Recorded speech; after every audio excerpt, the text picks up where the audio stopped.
Kirby, with investing in the stock market, if you could only pick one, would you rather invest in ETF products or individual stocks? When you say ETF products, I'm figuring you mean like, index funds, or sector ETFs, or like mutual funds indexed to like a certain, S&P 500, NASDAQ 100, something like that, right? Yes. hmm Okay. So it's pros and cons with each. Um, so just going with the ETFs, I mean, you investing in a sector or you investing in an index. Uh, it gives you that diversification element that everybody talks about. It gives you a lot of the big name companies that people like, but it also gives you some of the companies that you don't like. The bigger name companies, of course, override the indexes.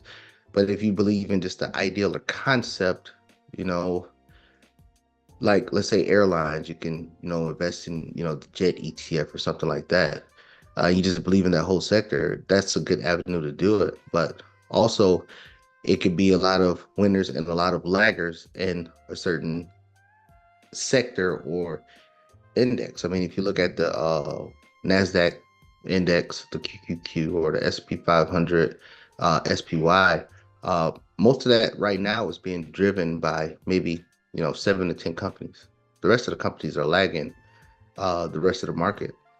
But but when you go to the, like I said, there's pros and cons with that. So if those big companies in those indexes roll over, and then those smaller companies start to come up a little bit, the index is still going to roll over and go down. Same thing with the sector and anything else. With individual stocks, uh, it's the return can be greater, possibility to be greater. That's a pro of investing in an individual stock. So if you want, big bucks, no whammy, risk reward, get into an individual stock at a very attractive price, it could give you returns of, you know, 3, 4x bigger than a ETF. But you also have the risk of being in a stock because that stock could go bankrupt and it goes to zero. The highly likelihood a sector or industry um, or index go to zero, that is likely about a 10% chance of that ever happening, or less than 10% chance, to say, of that ever happening, unless it's, World War III, or like World War V or something like that, and everybody just shooting nuclear bombs at each other. Um, so that's the pros and cons of each. Uh, but with that, I mean, it goes with, individual stocks. I believe people jump into individual stocks because they follow in the herd somewhere. They're not doing the research. I believe if you invest in individual stocks, uh, you need to do the research. But before I give you my answer on which one would I prefer, uh, what's your thoughts on the two different sectors or the different investment elements? With your points were spot on. With what I think is, I think for investors that kind of just want to be involved in the stock market, want to see some returns, um, obviously the diversified way related to a, ETF product is an easier way. I like the fact that ETFs give the ability to kind of give you one stock to where you feel like you can put all your money into this one stock, but it, is balanced amongst various different companies. With individual stocks, I mean, it's what you were saying. It's, you have that chance to make much more than what an ETF can get you. You could probably, I mean, you can make in one stock, you can make in a year what an ETF can yield you in 10 years, So, I mean, there's definitely benefits to it, but I would say with single stocks, you have to do your homework. You have to know, about the company, look at their financials, and you have to study those companies. And that's really the most important part to determine whether or not you're going to be successful as an investor in those companies. So with um with single stocks, I it does have its benefits. It's just a lot more risky, as you were saying. Yeah, and when it comes to which one would I prefer, and the only reason why I prefer this because I'm preferring it based on the knowledge base of most every most everyday people. You know, when I started out investing in mutual funds, and then I got into the stock game.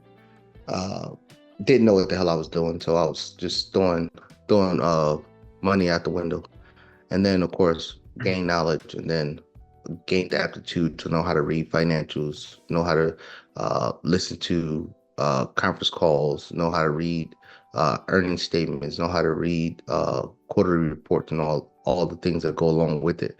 You know, learn the ability to look around the corner and see what avenues and opportunities that the company has. Uh, I didn't, have the ability to know when a CEO or CFO is just talking fluff or just talking pie in the sky numbers, or actually uh, talking real accurate numbers that can this company can project to obtain. Um, but on a diversification standpoint of it, I would not ever sit there and buy, 10, 15, 20 stocks in a portfolio and say, oh yeah, I'm diversifying. I rather have my money consolidated in one place, or not spread out and just have a lot of money in one location. And I think the best avenue to get the best return with the least amount of risk. Key point, the least amount of risk is investing into an ETF product or something of that nature. Uh, but if I'm, a risk reward, going for big bucks, no whammy, then I'm just going to do a lot of research on individual stocks. And then when I see a company that has the greatest potential with the best value that the price is sitting at, then I would take that route. But if I'm just, a regular everyday mom and pop investor, uh, and I'm trying to, build a portfolio, set up my net worth so I can retire comfortably, um, and this is what I do today with us, say 80% of my portfolio, and that's debt allocated to stocks, is I would just invest in an index fund, not five index funds, find one, and I will put as much money in there as possible just to make sure the risk return element on that is not that bad, and so my family could have money in the future. So I would go with the ETF product. Okay. I would say I would do the same.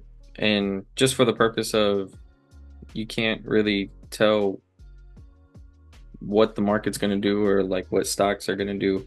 Like you said, with individual stocks, there could be the benefit of it, duplicating or whatever, but you do at the same time have the risk of something malperforming with the stock. And, if the company goes bankrupt, there's a lot more risk to it. So I would also say if I had to pick one, I would go with ETF products, something like the S&P 500 or the NASDAQ. And especially since there's still its benefits in those cases, like if you invest in the ETFs um, of those funds, then you can still get dividends. You can trade options against it. Like there's still a lot more things you can do with it rather than just having to buy it and hold it and let it sit there. So I would go with the ETF products as well. Now, so in your portfolio, though, you're more heavily invested in ETFs rather than individual stocks. I am more invested in ETFs, but and this is the point.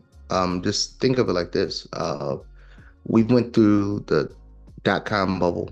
Alex, I don't even know if he was born then, but we went through the dot-com bubble.